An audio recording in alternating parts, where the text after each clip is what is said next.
Tu connais ce moment où quelqu'un te demande un truc et tu sens que tu as pas envie. Tu es fatigué, ou tu es déjà chargé, ou juste c'est non. Et pourtant ta bouche dit oui.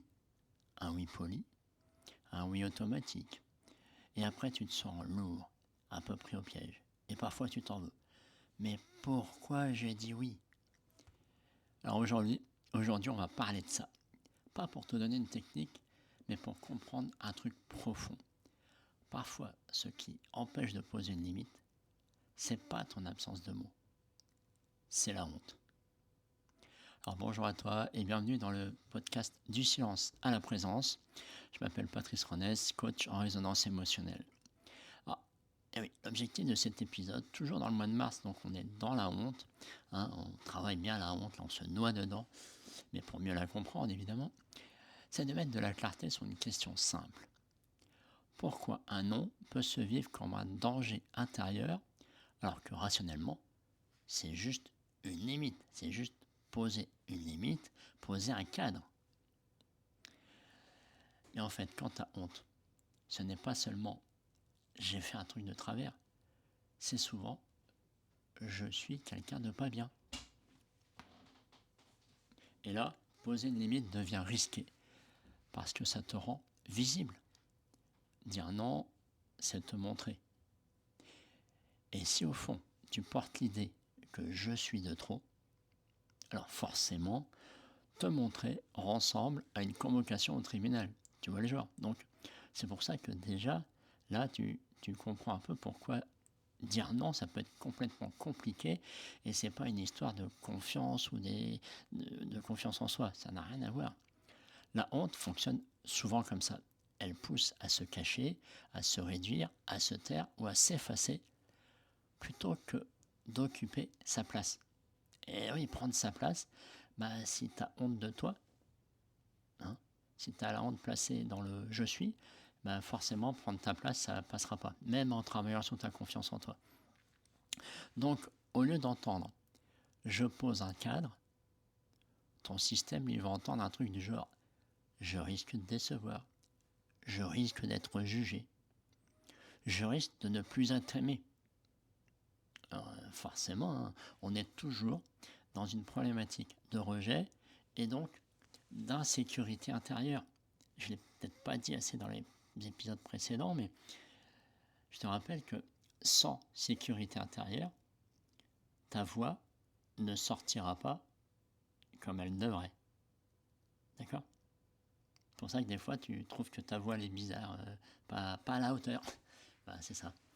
Alors, je te propose là de reconnaître quelques phrases qui traînent souvent derrière le oui automatique. Du genre, si je dis non, je suis égoïste. Oui, parce que ça veut dire que tu vas t'occuper de toi et tu refuses que la demande d'aide de l'autre, qui n'est peut-être pas une demande d'aide. Là, je vais blesser l'autre. Oui, parce que du coup, pour toi, c'est être rejeté, tu imagines que l'autre va être rejeté aussi. Donc tu crois que tu vas le blesser. Je vais créer un conflit. Ça, c'était mon mot favori, ça. J'avais toujours l'impression que dire non, ça veut dire rentrer en conflit avec l'autre. Mais lui, il a peut-être besoin que tu dises oui, mais toi, tu as peut-être besoin de dire non. Donc forcément, ça peut créer un conflit, mais il y a conflit et conflit. Tu as aussi le fait de dire « Ah, je vais perdre le lien ». Ça, je l'ai déjà entendu. « Ouais, mais ça fait 20 ans que je connais cette personne-là. Tu comprends, si je lui dis non, ça va casser notre amitié. » Non. Non. Dans la réalité, en fait, non, mais je le comprends tout à fait. Et le dernier que j'avais pensé, c'est je prends trop de place. Oui, si tu dis non, ça veut dire que tu t'affirmes et donc tu vas écraser l'autre, tu vas prendre ta place. C'est dangereux de prendre sa place, on ne sait jamais.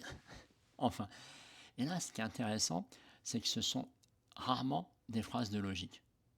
Tu l'as bien vu, il n'y a aucune logique dans ces phrases-là. Ces phrases, c'est des phrases d'appartenance. Des phrases qui cherchent à garder la paix, mais au prix de toi.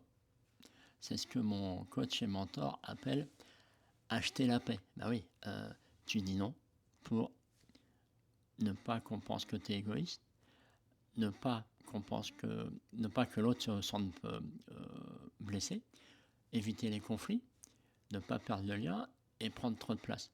Donc tu veux la paix, donc tu achètes la paix. J'adore cette vision. Alors, abordons un petit peu petite partie là, autour du cerveau, autour des neurosciences, parce qu'il existe des données qui montrent que le rejet social active des régions impliquées dans la douleur. Hein. Je vais te reparler de l'insula antérieure et le cortex singulaire antérieur, et que leur activité est corrélée à la détresse liée à l'exclusion. Le cerveau est assez complexe. Mais pour faire plus simple, c'est ton cerveau, il peut traiter le risque de l'exclusion comme quelque chose qui fait mal. On l'a déjà vu dans l'épisode précédent. Hein. Lui, il ne fait pas la différence entre le mal virtuel, entre guillemets, et le mal physique. Ton corps, des fois, peut vraiment avoir mal quelque part. Donc, si pour toi, dire non ressemble à un « je vais te rejeter », bah, ton système peut se mettre en mode alerte, même si tu n'as aucun danger réel. Et donc, je te le redis, là, si ton cerveau se met en mode alerte, il enclenche le mode survie. Et là, moi, je vois le mode survie. T'imagines que tu as une console devant toi avec tout un tas de boutons, genre pour contrôler, je sais pas, une centrale électrique, une gare de train, et tu as tout un tas de boutons, et subitement, tous les boutons se mettent au rouge. Alors qu'en fait, tu as simplement imaginé que tu allais être rejeté. Et donc là, bah, quand l'alerte se déclenche, bah, tu n'es plus dans la finesse, quoi. Tu es dans le « évitons la menace ». Donc éviter la menace, ça veut dire qu'est-ce que je peux faire? Et chez beaucoup de personnes, éviter la menace, ça ressemble à s'excuser, se justifier, dire oui facilement, à lisser les choses, à disparaître, à se faire tout petit, et j'en passe. Ok? Donc vraiment comprendre que c'est toujours une histoire de sécurité intérieure. Et il y a un angle très éclairant sur l'affirmation de soi par rapport à ça, justement. Il y a la peur de la honte en interaction sociale. Avec les dynamiques de soumission et de subordination quand on se sent inférieur ou pas légitime. Hein. En résumé, c'est si ton cerveau pense que tu es en position basse, c'est-à-dire que tu te sens inférieur aux personnes qui sont autour de toi. Et du coup, quand tu vas vouloir dire non, ton cerveau, lui, il va penser que c'est une prise de pouvoir, parce que tu es en infériorité, et subitement, tu veux passer à celui qui dit non à l'autre. Et si tu as en plus appris que prendre ton pouvoir, c'est le danger, alors tu préfères forcément te protéger en restant tout petit. En restant la personne qui pense qu'elle est nulle, pas à la hauteur, etc. Et donc, c'est toujours un peu, finalement, le chien qui se mord la queue, parce que comment tu fais pour sortir de tout ça, en fait? Souvent, quand la honte est là, tu n'arrives pas à poser de limites. Parce que tu es plutôt dans le fait de t'expliquer les choses, de pourquoi tu veux dire non, tu te justifies, tu emballes ta demande ou ton refus, ou ta demande dans un petit papier cadeau pour être sûr que l'autre ne va pas penser de mal de toi. Et parfois, tu sens bien pourtant que quand tu es en train de demander une chose, tu es plutôt en train de demander la permission d'avoir une envie, d'avoir un besoin. Je te le redis. Hein, quand tu es dans cette position-là, à ce moment-là, tu peux avoir justement cette impression que tu es en train de demander à l'autre, et je m'excuse, mais est-ce que potentiellement ça serait dans l'éventualité que je puisse peut-être avoir envie de dire non, ou voilà, de quelque chose, et du coup tu es en train de t'excuser d'avoir une envie, un besoin qui est différent de l'autre. Ça fait réfléchir tout ça. Alors, on va arriver justement à... J'aime bien poser les questions à la fin, là, histoire de t'aider à prendre conscience de là où tu en es. Alors, quand tu as envie de dire non, qu'est-ce que tu redoutes exactement? Un conflit? Une déception? Un jugement? Un rejet? Ou d'autres? Et si tu vas un peu plus profond, quel verdict tu crains sur toi?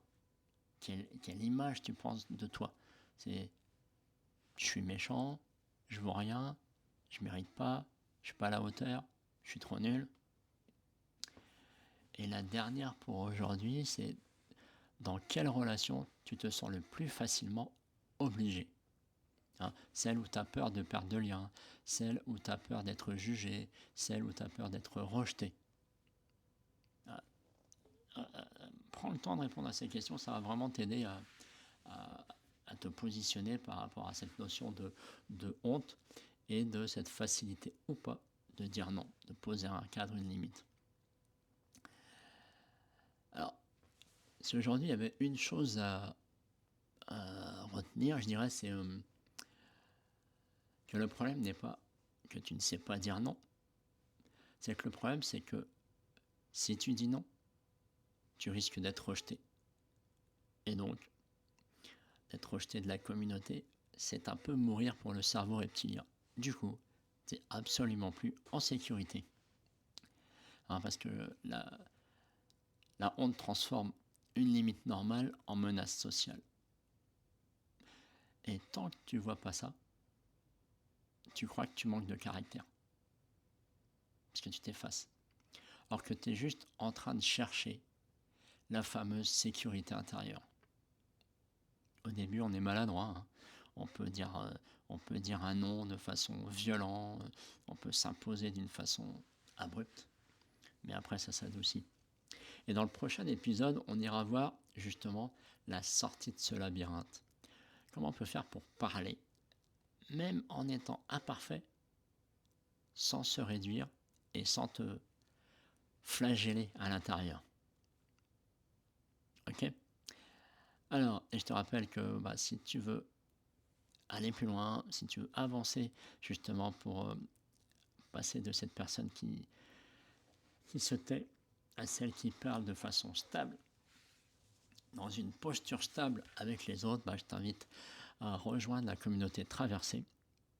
Hein, donc ce petit cocon, ce grand cocon d'entraînement pour calmer toutes les alarmes qui se déclenchent chez toi, dans ton corps, et retrouver une paix sociale en toi et une grande sécurité intérieure pour prendre la parole. Tu trouveras le lien de Traversée en description de cet audio, de cette vidéo. Salut à toi.